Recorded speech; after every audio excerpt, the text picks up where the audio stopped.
Welcome back to Footnotes Folly, and to Josephus.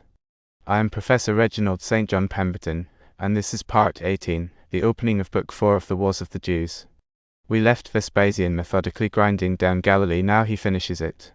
The great rock fortress of Gamala, perched on its camel-backed ridge above the Sea of Galilee, is stormed at terrible cost. The last northern stronghold, Gischala, is given up, and its slippery captain, John of Gischala, slips out by night and runs for Jerusalem, where he will pour the poison of the war into the holy city itself. We give it complete, in plain modern English, from Whiston's grand old public domain translation. The plain rendering and the muttering are my own. Let us begin. After Jotapata was taken, all the Galileans who had rebelled against the Romans returned to submission once Terrichi was conquered. The Romans accepted the surrender of all the fortresses and cities, except Gischala and the people who had occupied Mount Tabor. Gamala also joined with them in resistance.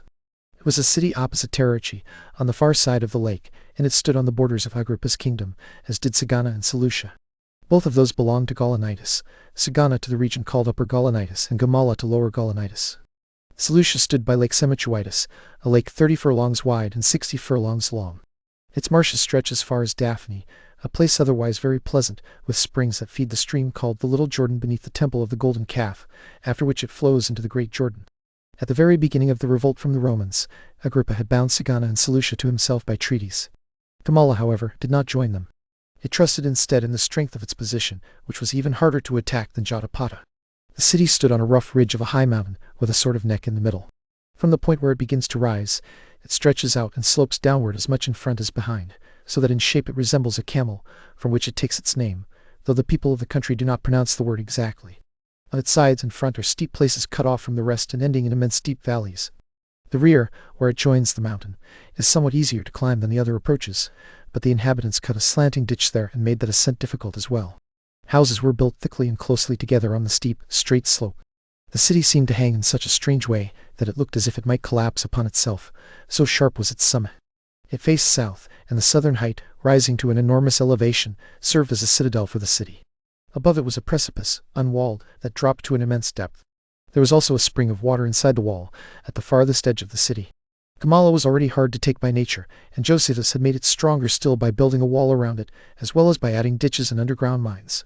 The people inside were made bolder by the strength of the place than the people of Jotapata had been, though they had far fewer fighting men. They trusted so completely in their position that they believed no number of enemies could overpower them. Because of this strength, the city had been filled with refugees who fled there for safety. For that reason they had been able to resist the forces Agrippa sent to besiege them for 7 full months. Vespasian moved from Emmaus, where he had last camped before the city of Tiberias. Emmaus, when translated, means a warm bath, because there is a spring of warm water there useful for healing. From there he came to Gamala. Yet the city stood in such a position that he could not surround it completely with soldiers and keep watch on every side.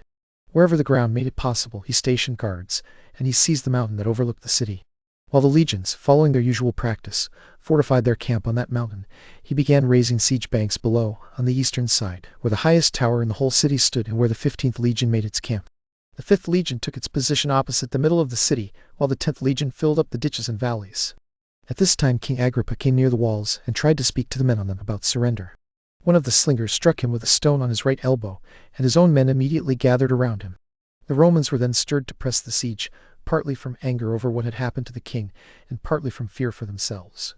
They reasoned that men who were so enraged against one of their own nation, and against a man who was advising only what was best for them, would show every kind of cruelty toward foreigners and enemies. Siege banks were finished quickly, both because many hands were at work and because the soldiers were accustomed to such labor. Then the Romans brought up their engines. Chares and Joseph, the most powerful men in the city, arranged their armed men, though those men were already frightened. They did not think the city could hold out long, because it lacked enough water and other necessary supplies. Still, their leaders encouraged them and brought them out onto the wall. For a while they drove off the men who were bringing forward the engines, but when the engines began hurling darts and stones at them, they withdrew into the city. Then the Romans brought battering rams against 3 different places and shook the wall until it fell. Through the breaches they rushed in with a great blast of trumpets, the clash of armor, and the shouting of the soldiers, forcing their way against the people inside. First the defenders fell upon the Romans as they entered, stopped them from advancing farther, and with great courage beat them back. The Romans were overpowered by the greater number of people attacking them from every side, and they were forced to run up into the higher parts of the city. Then the inhabitants turned on the enemies who had attacked them, drove them down toward the lower parts, trapped them in the narrow and difficult streets, and killed them. The Romans could neither drive back the men above them nor escape the pressure of their own men pushing forward behind them. They were forced to flee into the enemy's low houses. But when those houses were filled with soldiers, they could not bear the weight and suddenly collapsed. When one house fell, it shook down many of those beneath it, and those in turn brought down others below them. In this way, a vast number of Romans died. They were in such terrible distress that, even when they saw the houses sinking, they were forced to leap onto the roofs. Many were crushed to powder in the ruins. Many who escaped from under them lost limbs. Still more were suffocated by the dust that rose from the wreckage. The people of Gamala believed this was help sent to them by God. Without regard for the damage they themselves suffered, they pressed on and forced the enemy onto the tops of their houses. When the Romans stumbled through the sharp, narrow streets and kept falling, the defenders threw stones and darts at them and killed them. The ruins themselves supplied plenty of stones, and the dead enemies supplied the iron weapons they needed. They drew the swords from the fallen Romans and used them to finish off those who were only half dead. Many Romans, after falling from the tops of the houses, even stabbed themselves and died in that way. Nor was it easy for those who had been driven back to escape, for they did not know the streets, and the dust was so thick that they wandered without recognizing one another and fell dead in the crowd. Those who could find the roads out of the city withdrew. But Vespasian stayed among the men who were in the worst danger. He was deeply moved at seeing the ruins of the city falling on his army, and he forgot to take care for his own safety. Without noticing it, he gradually climbed toward the highest parts of the city and was left in the midst of danger with only a very few men around him. Even his son Titus was not with him then, for he had been sent into Syria to Mucianus. Vespasian, however, thought it unsafe to flee and did not consider flight fitting for himself. Remembering the deeds he had done from his youth and gathering up his courage, as if stirred by a divine fury, he covered himself and the men with him under their shields. They formed a testudo over their bodies and armor and held firm against the enemy's attacks as the defenders ran down from the upper city. Showing no fear of the number of men or the number of darts, he endured everything until the enemy noticed the divine courage within him and slackened their assault. When they pressed him less fiercely, he withdrew, but without turning his back to them until he was outside the city walls. A great number of Romans fell in this battle. Among them was Abutius, the Decurion, a man who had shown the truest courage not only in this engagement, where he died, but everywhere and in earlier battles, and who had done very great harm to the Jews. There was also a centurion named Gallus, who during this confusion was surrounded with 10 other soldiers. They secretly crept into a certain man's house. There Gallus heard the people speaking during supper about what they intended to do against the Romans or about themselves, for both the man of the house and those with him were Syrians. So Gallus rose in the night, cut all their throats, and escaped with his soldiers back to the Romans. We must bear bravely what commonly happens in war. We must consider the nature of war itself and understand that we cannot always conquer without bloodshed on our own side. Fortune stands around us, and by nature she changes. While we have killed so many tens of thousands of the Jews, we have now paid our small share of the account owed to fate. It is the mark of weak people to become too swollen with success, just as it is the mark of cowards to be too frightened by misfortune, for the change from one to the other comes suddenly in both directions. The best warrior is the man who keeps a sober mind in disasters, so that he can remain steady and cheerfully recover what was lost before. As for what has now happened, it was not caused by weakness on our part, nor by the valor of the Jews. The difficulty of the place gave them their advantage and caused our disappointment. Thinking about that, one might blame your zeal as completely uncontrolled. When the enemy withdrew to their highest strongholds, you should have restrained yourselves and not exposed yourselves to danger by pushing up to the top of the city. After gaining the lower parts of the city, you should have drawn those who had withdrawn above into a safe and orderly battle. Instead, by rushing so hastily toward victory, you took no care for your own safety. But this recklessness in war, this madness of zeal, is not a Roman principle. We accomplish everything we attempt by skill and good order. That other way belongs to barbarians, and it is what the Jews chiefly rely on. Therefore we must return to our own virtue. We should be angry rather than remain dejected over this unlucky misfortune, and each man should seek his consolation from his own hand. In that way he will avenge those who have been destroyed and punish those who killed them. For myself, I will strive, as I have now done, to go first before you against your enemies in every engagement, and to be the last to withdraw from it." With these words Vespasian comforted his army. The soldiers had been greatly cast down as they reflected on their failure, because they had never before fallen into such a disaster, and also because they were deeply ashamed that they had left their general alone in such great danger. Concerning himself, Vespasian avoided saying anything, so that he would not seem in any way to complain. Instead, he turned their thoughts back to the ordinary risks of war, to the changing nature of fortune, to Roman discipline, and to the need to recover by courage and order what had been lost through over-hasty zeal. Vespasian encouraged his army with this speech. The people of Gamala, for their part, gained courage for a short time because of the great and unexpected success they had just won. But when they thought carefully about their situation, they realized that they now had no hope of any terms of agreement, that they could not escape, and that their supplies were already beginning to run short. They became extremely depressed, and their courage failed. Still, as far as they were able, they did not neglect anything that might help preserve them. The bravest among them guarded the parts of the wall that had been broken down, while the weaker people guarded the rest of the wall that still stood around the city. As the Romans raised their banks and tried to enter the city a second time, many people fled out through difficult valleys where no guards had been posted, and also through underground caverns. But those who were afraid of being caught, and therefore stayed in the city, died from lack of food. Whatever food remained had been gathered from every quarter and reserved for the fighting men.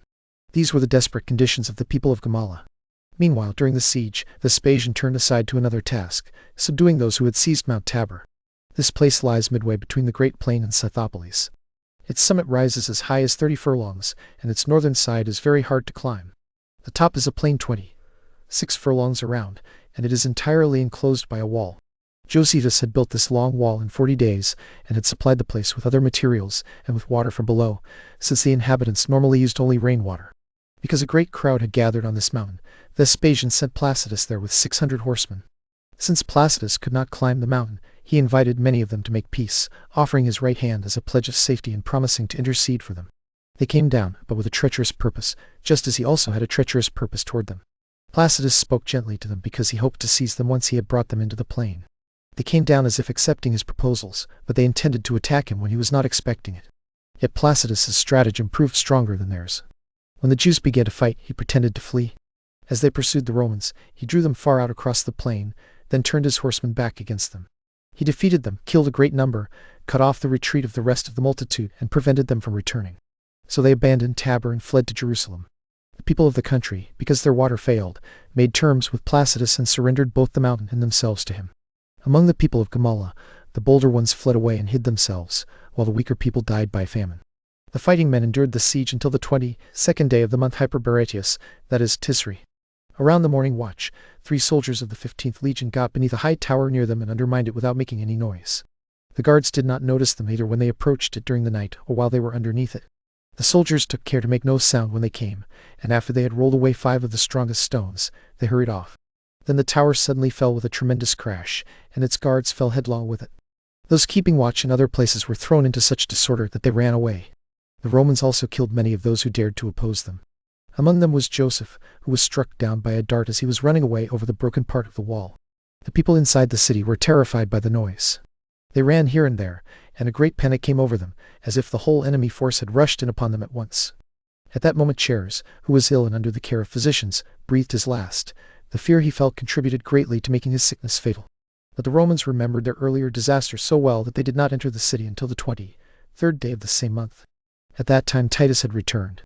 Angry over the destruction the Romans had suffered while he was absent, he took 200 chosen horsemen and some foot soldiers with him and entered the city quietly.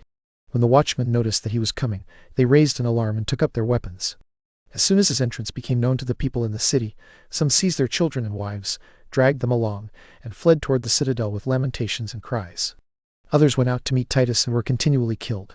Those who were prevented from running up to the citadel, not knowing what in the world to do, fell among the Roman guards. Everywhere the groans of the slain were terribly loud, and blood ran down from the upper parts of the city over all the lower parts.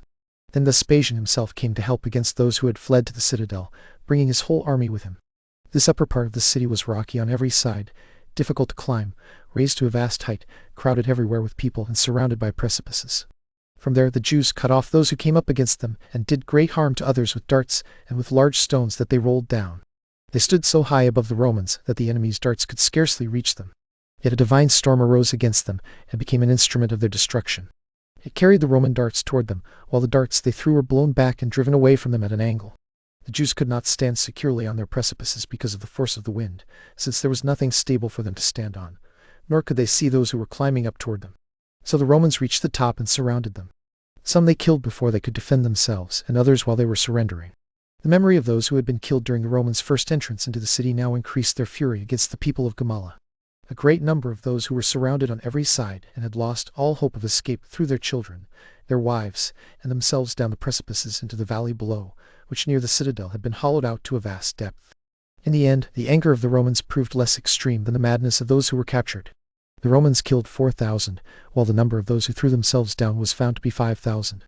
No one escaped except 2 women, the daughters of Philip. Philip himself was the son of a distinguished man named Josephus, who had been general of King Agrippa's army. These women escaped because they lay hidden from the rage of the Romans when the city was taken. Otherwise the Romans spared not even infants, many of whom they flung down from the citadel. In this way Gamala was taken on the 23rd day of the month Hyperberetius or Tisri. The city had first revolted on the 24th day of the month Corpius or Lul.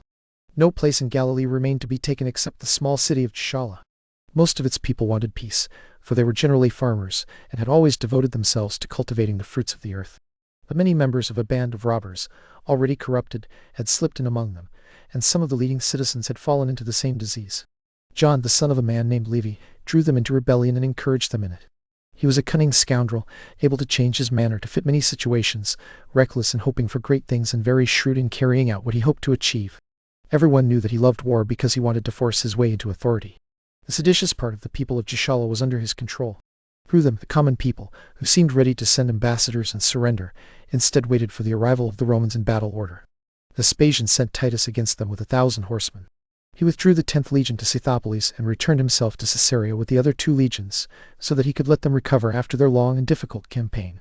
He also thought that the abundance in those cities would strengthen both their bodies and their spirits for the hardships they would later have to endure. He saw that great labor would be needed against Jerusalem, which had not yet been taken, because it was the royal city and the chief city of the whole nation, and because all those who had fled from the war in other places had gathered there. Jerusalem was also strong by nature, and the walls built around it gave him serious concern. He also judged the men inside it to be so courageous and bold that, even without the walls, they would be hard to subdue. For that reason he cared for and trained his soldiers beforehand for the task, as wrestlers are prepared before they begin their contest. When Titus rode out to Gischala, he saw that it would be easy to take the city at the first attack. But he also knew that if he captured it by force, the soldiers would destroy the multitude without mercy.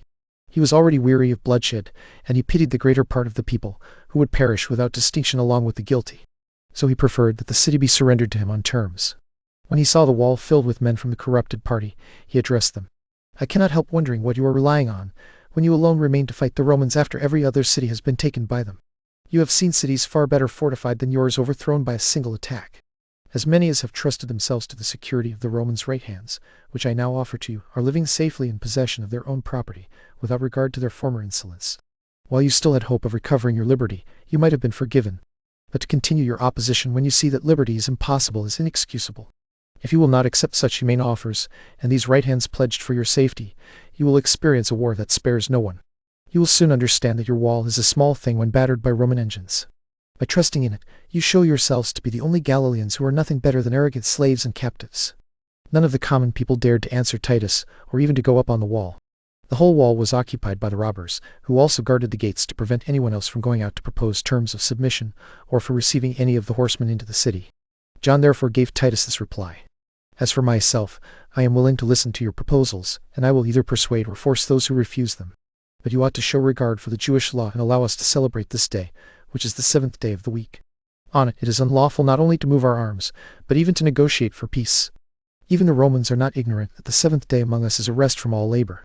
Whoever compels us to break the law concerning that day will be just as guilty as those compelled to break it. This delay can do you no harm. Why would anyone think of doing anything in the night unless it were to flee? You can prevent that by placing your camp around us. We will consider it a great gain if we are not forced to violate the laws of our country. And since you intend to grant us peace beyond what we expected, it is right that you preserve and violate the laws of those whom you save." In this way John deceived Titus. He did it not from respect for the 7th day, but for his own preservation. He feared that if the city were taken, he would be entirely abandoned, and his hope of life depended on that night and on fleeing during it. This was the work of God, who preserved John so that he might bring about the destruction of Jerusalem. It was also God's work that Titus was persuaded by this pretext to grant a delay, and that he pitched his camp farther away from the city at Sidissa. Sidissa was a strong inland village belonging to the Tyrians. It had always hated the Jews and made war against them. It also had many inhabitants and was well fortified, which made it a suitable place for those who were enemies of the Jewish nation. During the night, when John saw that there was no Roman guard around the city, he immediately seized the opportunity. Taking with him not only the armed men around him, but also a considerable number of idle people together with their families, he fled to Jerusalem. Though he was in haste to escape, and was tormented by fear of captivity or death, he still persuaded himself to take out of the city a multitude of women and children for as far as 20 furlongs. After that, as he continued his journey, he left them behind. Those abandoned there made pitiful lamentations, for the farther each of them had come from his own people, the nearer he thought himself to his enemies. They frightened themselves with the thought that the men who would carry them into captivity were already close at hand. A mere noise they made themselves in their hurried flight. They kept turning back, as though the people they were fleeing from were already upon them. Many lost their way. The eagerness of those trying to outrun the rest knocked many others down. It was a miserable destruction of women and children. Some took courage and called their husbands and relatives back, begging them with the bitterest cries to stay for them. But John's urging prevailed as he shouted to them to save themselves and flee. He also said that if the Romans seized those they left behind, the Romans would take revenge on them for it. So this fleeing multitude was scattered, each person running as fast or as slowly as he was able. The next day Titus came to the wall to make the agreement. The people opened their gates to him and came out with their children and wives, greeting him with joyful acclamations as their benefactor, the man who had delivered the city from custody. They told him about John's flight and begged him to spare them, to enter the city, and to punish the rest of those who favored rebellion. Titus did not give much attention to the people's pleas, but sent part of his horsemen in pursuit of John. They could not overtake him, for he had reached Jerusalem first. They killed 6,000 of the women and children who had gone out with him, then returned bringing almost 3,000 captives. Titus was greatly displeased that he had not been able to punish John, who had deceived him. Still, he had enough captives, and enough of the corrupted part of the city, to satisfy his anger after missing John. So he entered the city amid joyful acclamations. He ordered the soldiers to tear down a small part of the wall, as was done with a city taken in war.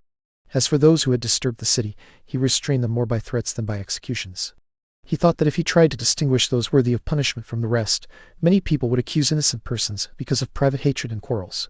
He judged it better to leave a guilty man alive in fear than to destroy with him someone who did not deserve death. Such a guilty man might perhaps be taught prudence by fear of the punishment he had deserved, and might feel shame for his former offenses after being forgiven. But once people had been put to death, their punishment could never be undone. Nevertheless, Titus placed a garrison in the city for its security. By this means he would restrain those who favored rebellion and leave the peaceable people in greater safety. And so all Galilee was taken, though not until it had cost the Romans much labor to take it.